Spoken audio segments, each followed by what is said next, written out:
In this video, we focus on what social vulnerability is and why we need to focus on it in order to build climate resilience. Why do we need to focus on social vulnerability to build climate resilience? Our changing climate is increasing the frequency and severity of extreme weather events. Research has found that this will disproportionately affect people who already face greater social vulnerability. For example, more frequent heat waves, or heat waves of longer duration, will degrade air quality, which impacts people living with chronic health conditions, including asthma, cardiovascular disease, and many other chronic diseases. It will also make the working conditions for those who work outdoors more dangerous. This includes people who work in construction, landscaping, farm work, those who maintain roadways or electrical lines, among many others. The increased precipitation that we have already experienced and will continue to experience in the Northeast will increase the risk of flooding, which increases the risk of displacement, which worsens housing security.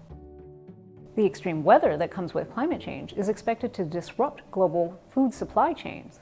When coupled with the transportation disruptions that should be expected with extreme weather, this will worsen food insecurity by making food difficult to access.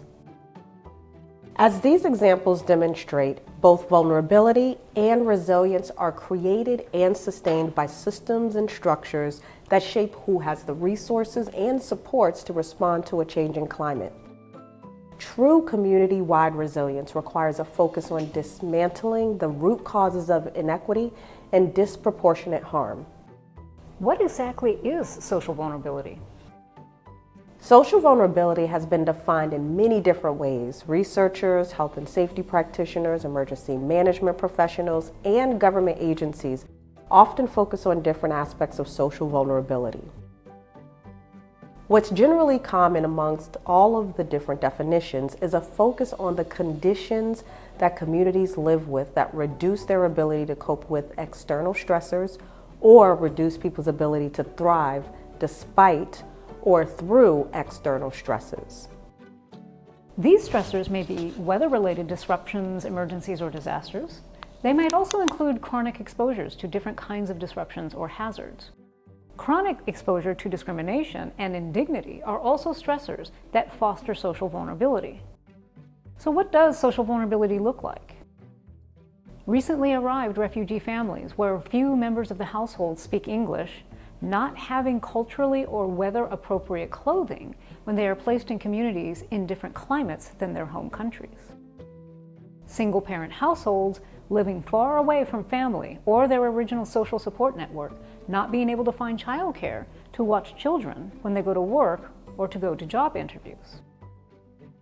Elderly households not being able to get to medical appointments because no one in the home is able to drive and no one has access to a vehicle or public transit. Working people being evicted by court order because they do not have lawyers to defend themselves in housing court. So who is most likely to experience social vulnerability?